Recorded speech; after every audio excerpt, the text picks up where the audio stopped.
തൂക്കിക്കണക്കാക്കി കുറിക്കുകൊള്ളുന്ന ഉത്തരം പറയുക അല്ലെങ്കിൽ മറുപടി പറയുക എന്നത് ഒരൊന്നൊന്നര കഴിവാണ്. അതിൽ മിടുക്ക് കാണിക്കുന്നവരാണ് പുതിയ KPCC പ്രസിഡന്റ് സണ്ണി ജോസഫ്. വളഞ്ഞിട്ട് പിടിച്ചിരുത്തി തലങ്ങും വിലങ്ങും ചോദിച്ച ചോദ്യങ്ങൾക്കൊക്കെ മാധ്യമങ്ങളെപ്പോലും വട്ടം കറക്കുന്ന ഉത്തരവും മറുപടിയുമാണ് ഇപ്പോൾ സണ്ണി ജോസഫ് കൊടുക്കുന്നത്.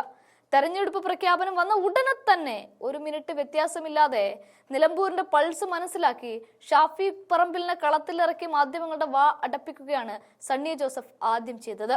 ആ സണ്ണി ജോസഫിനോട് ഒരു മാധ്യമ പ്രവർത്തകൻ ചോദിക്കുന്നൊരു ചോദ്യമുണ്ട്. നിലമ്പൂരിലേത് ജോയ്ഫുൾ തെരഞ്ഞെടുപ്പാണോ എന്ന് കരുതിക്കൂട്ടി ഉത്തരം മുട്ടിക്കാൻ മാധ്യമപ്രവർത്തകൻ ചോദിച്ച ചോദ്യത്തിന് അതേ നാണയത്തിൽ സണ്ണി ജോസഫ് കൊടുത്ത ഒരു ഒന്നൊന്നര മറുപടിയുണ്ട്. അതൊന്ന് കാണാം. നിലമ്പൂര് UDF സുസജ്ജമാണ്, സുശക്തമാണ്. വൻപിച്ച ഭൂരിപക്ഷത്തിൽ ജയിക്കും. LDF സർക്കാരിനെതിരായിട്ടുള്ള ഒരു ജനവിധി കേരളം ആഗ്രഹിക്കുന്നു, പ്രതീക്ഷിക്കുന്നു. അതിനുള്ള എല്ലാ ഒരുക്കങ്ങളും പൂർത്തീകരിച്ചു കഴിഞ്ഞു. തെരഞ്ഞെടുപ്പ് നേരത്തെ പ്രഖ്യാപിക്കേണ്ടതായിരുന്നു. മഴയായതിന്റെ ഒരു പ്രയാസം ജനങ്ങൾക്കുണ്ടാകും. എങ്കിലും UDF ഇലക്ഷനിൽ ശക്തമായിട്ടുള്ള മുന്നേറ്റം കാഴ്ചവെക്കും. എത്രയും വേഗത്തിലുണ്ടോ? എത്രയും വേഗം ചർച്ചകൾ ആരംഭിച്ചു കഴിഞ്ഞു.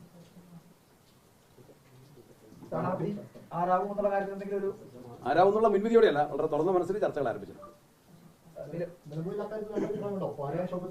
നല്ല സ്ഥാനാർത്ഥികളുണ്ട്, നല്ല സ്ഥാനാർത്ഥികൾ, ഒന്നിലേറെ സ്ഥാനാർത്ഥികളുണ്ട്. എല്ലാം പരിഗണിച്ച് ഒറ്റ സ്ഥാനാർത്ഥിയിലേക്ക് എത്തിച്ചേരും നേതൃത്വം. അഖിലേന്ത്യാ കോൺഗ്രസ് കമ്മിറ്റിയാണ് പ്രഖ്യാപിക്കേണ്ടത്. കേരളത്തിൽ ഇലക്ഷൻ കമ്മിറ്റി അംഗങ്ങളുണ്ട്. അവരുമായിട്ട് ഞാനും പ്രതിപക്ഷ നേതാവ് ആശയവിനിമയം നടത്തിക്കൊണ്ടിരിക്കുന്നു. അതിന്റെ ഒരു റിപ്പോർട്ട് ഞങ്ങൾ കേന്ദ്ര നേതൃത്വത്തിന് സമർപ്പിക്കും. അവരാണ് അന്തിമമായിട്ട് അറിയിക്കേണ്ടത്. അറിയിപ്പ് വന്നാൽ നിങ്ങളെ അറിയിക്കും. നന്നായിട്ടുണ്ടോ? നന്നായിട്ടുണ്ടോ? നേരത്തെ തന്നെ UDF-നെ വഞ്ചിച്ച് LDF-നെ വഞ്ചിച്ച് UDF-ലേക്ക് പോകാനുള്ള തയ്യാറെടുപ്പ് നടത്തിയതെന്ന് നമുക്കറിയാമായിരുന്നു. ഇപ്പോൾ UDF-ന്റെ കൂടെ ചേർന്നിരിക്കുന്നു. യുവദാസാണ് അൻവർ ഉയർത്തിയ കാര്യങ്ങൾക്കൊന്നും CPM-നോ ഗവൺമെന്റിനോ മറുപടി പറയാൻ സാധിച്ചിട്ടില്ല. പിണറായി സർക്കാരിന്റെ ജനവിരുദ്ധ നയങ്ങൾക്കെതിരെയാണ് അൻവർ ശക്തമായിട്ട് മുന്നോട്ട് വന്നത്. പോലീസിലെ അഴിമതി ഭരണത്തിനെതിരെയാണ് അൻവർ മുന്നോട്ട് വന്നത്. അഴിമതിക്കാരെ സഹായിക്കുന്ന, സംരക്ഷിക്കുന്ന മുഖ്യമന്ത്രിയുടെ നയമാണ് അൻവർ തുറന്നു കാട്ടിയത്. മറ്റൊന്ന് അവിടുത്തെ ജനകീയ ജീവൻ പ്രശ്നമാണ്. വന്യമൃഗ ശല്യമാണ് ഏറ്റവും രൂക്ഷമായിട്ട്. നിലമ്പൂരിന്റെ മലയോര പ്രദേശങ്ങൾ ഉൾപ്പെടെ എത്ര ആളുകളോട് മരിച്ചിട്ടുണ്ട്? ആ വിഷയത്തിന് പരിഹാരമുണ്ടോ? അപ്പോൾ അൻവർ ഉയർത്തിയിട്ടുള്ള ജനകീയ വിഷയങ്ങൾക്ക് CPM-നോ ഗവൺമെന്റിനോ മറുപടിയില്ല. വ്യക്തിപരമായിട്ട് ആക്ഷേപിക്കുന്നതിൽ യാതൊരു അർത്ഥമില്ല. അദ്ദേഹം നിലപാട് ജനപക്ഷത്ത് നിന്ന് ശരിയായ നിലപാട് സ്വീകരിച്ചു. അത് ഇലക്ഷനിലൂടെ തെളിയിക്കപ്പെടും. നിങ്ങളുടെ അഭിപ്രായം എന്താ? നിങ്ങളുടെ അഭിപ്രായം വാട്ട് യു പ്രിഫർ? അത് ഞങ്ങൾ ആലോചിക്കുന്നു. നിലമ്പൂരിൽ തന്നെ മത്സരിക്കാൻ യോഗ്യനായ സ്ഥാനാർത്ഥി വോട്ടർ പട്ടികയിൽ പേരുണ്ടാവും. നിലമ്പൂരിൽ ഒരു ജോയ്ഫുൾ സ്ഥാനാർത്ഥി ഉണ്ടാകും എന്നുള്ളതാണ് അൻവർ പ്രതികരിച്ചത്. ചിയർഫുൾ സ്ഥാനാർത്ഥി. ജോയ്ഫുൾ ആയിരിക്കില്ല. Victorious joyous result will get.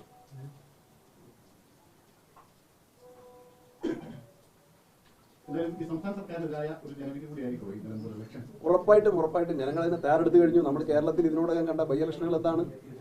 അത് പുതുപ്പള്ളിയും തൃക്കാക്കരയും മാത്രമല്ല, പാലക്കാട്ട് എന്താണ്, ഈവൻ ചേലക്കര എന്താണ്? CPM-ന്റെ ജനപിന്തുണയല്ലേ ഇടിഞ്ഞുകൊണ്ടിരിക്കുന്നത്, താർന്നുകൊണ്ടിരിക്കുന്നത്.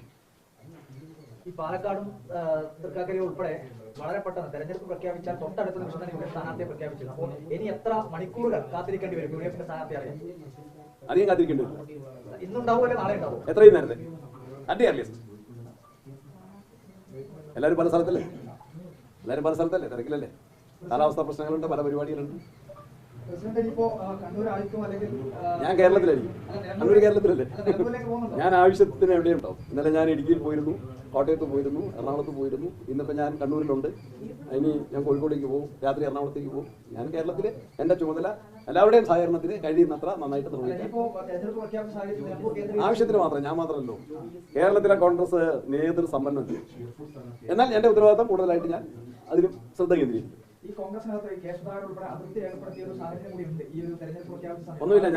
ഞാൻ ഒരുപാട് നേതാക്കന്മാരെ വിളിച്ചു. ആരുടെയും ഒരു അതൃപ്തിയില്ല. അദ്ദേഹം എനിക്ക് എല്ലാ പിന്തുണയും നൽകിയത് നിങ്ങൾ എത്ര വട്ടം കണ്ടു?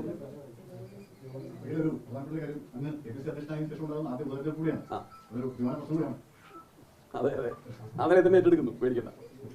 ഈ കഴിഞ്ഞ തെരഞ്ഞെടുപ്പുകളിലൊക്കെ തെരഞ്ഞെടുപ്പിന്റെ വിജയം പ്രതിപക്ഷ നേതാവാണോ KPCC അധ്യക്ഷനാണോ തുടങ്ങിയിട്ടുള്ള കാര്യങ്ങളൊക്കെ ഈ ഉപതെരഞ്ഞെടുപ്പിന്റെ വിജയം അത് ആർക്കായിരിക്കും? കോൺഗ്രസിനായിരിക്കും, UDF-നായിരിക്കും.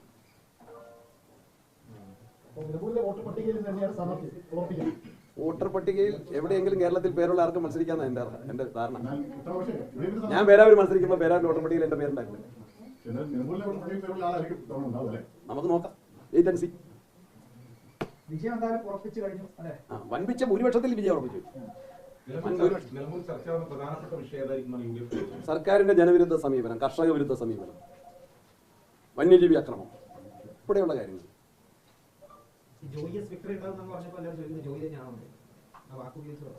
അദ്ദേഹത്തിന്റെ പേര് വളരെ മനോഹരമായ പേരല്ലേ, അർത്ഥ തലങ്ങളുള്ള പേരല്ലേ,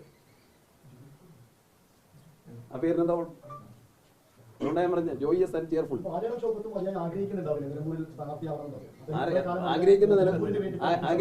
ആഗ്രഹിക്കുന്ന നിരവധി പേരുണ്ട്. ആര്യാടൻ ഷൗക്കത്തും കോൺഗ്രസിന്റെ പ്രമുഖനായിട്ടുള്ള നേതാവാണ്, KPCC ജനറൽ സെക്രട്ടറിയാണ്, മുനിസിപ്പൽ ചെയർമാനായി പ്രവർത്തിച്ചു, സഹകരണ സംഘത്തിന് ശക്തമായിട്ടുള്ള നേതൃത്വം കൊടുക്കുന്നു. ബഹുമാനായ ശ്രീ ആര്യാടന്റെ എല്ലാവിധ പാരമ്പര്യമുണ്ട്, വളരെ പ്രമുഖനായിട്ടുള്ള നേതാവാണ്. കലാസാംസ്കാരിക രംഗത്ത് വളരെ ശക്തമായിട്ട് കേരളത്തിന്റെ ഒരു സംഭാവനയാണ് അദ്ദേഹം. ആ നിലയിലെല്ലാം ആര്യാടൻ വളരെ പ്രമുഖനാണ്. നല്ല പേരുകളുണ്ടല്ലോ, നല്ല പേരുകളുണ്ടല്ലോ. LDF അല്ലേ പേരില്ലാതെ? ഒരു മാഷം എന്ത് പറഞ്ഞു? അവിടെ നിങ്ങൾക്ക് ഒരു പേര് സജസ്റ്റ് ചെയ്യാനില്ലേ? LDF ഏതെങ്കിലും പേരുണ്ടോ? LDF CPM ആരെങ്കിലും 2 പേരുണ്ടോ, ഒറ്റ പേരുണ്ടോ? ഞാൻ ചോദിക്കാം. CPM ഒറ്റ പേരുണ്ടോ കൺസിഡർ ചെയ്യാൻ? ഞാൻ ചോദിക്കാം. പാലക്കാടത്തെ മോഡലിൽ, അതായത് സരിനെ ഉൾപ്പെടെ LDF പാളയത്തിൽ എത്തിച്ചായിരുന്നു പാലക്കാട് ഇലക്ഷനിൽ LDF മത്സരിച്ചത്. പാലക്കാട്, ഞാൻ ചോദ്യത്തിന് മുമ്പ് പറഞ്ഞേക്കാം ഉത്തരം.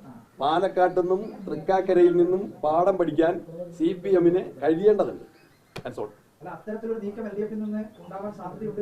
പാഠം പഠിച്ചിട്ടില്ലെങ്കിൽ ഉണ്ടാവും. അങ്ങനെ ഒരു സാധ്യത കോൺഗ്രസിനകത്തും LDF നീക്കാം, കോൺഗ്രസിൽ സാധ്യതയില്ല. LDF നീക്കാം. അവർക്ക് സ്ഥാനാർത്ഥികളില്ലല്ലോ. നിങ്ങൾ ഗോവിന്ദ മാഷ കണ്ടല്ലോ രാവിലെ, ഏതെങ്കിലും പേര് പറഞ്ഞോ? ഞങ്ങൾക്ക് അത്രയും താമസം വരില്ല. അത് ഞാൻ പറയുന്നില്ല, ഞങ്ങൾക്ക് അത്രയും താമസം വരില്ല.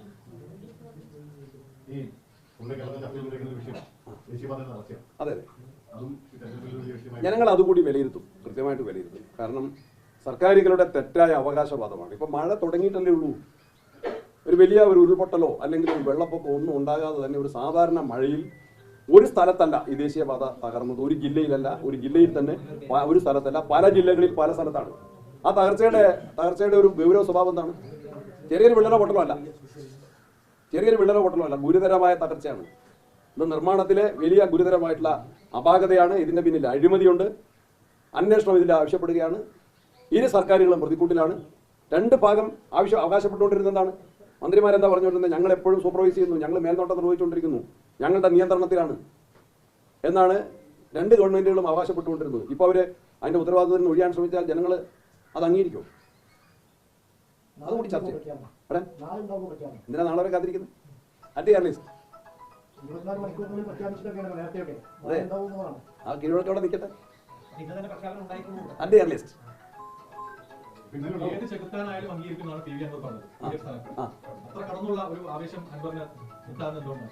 അതാൻ മറുപടി ചോദിക്കും. Is my close friend. UDF സ്വീകാര്യം.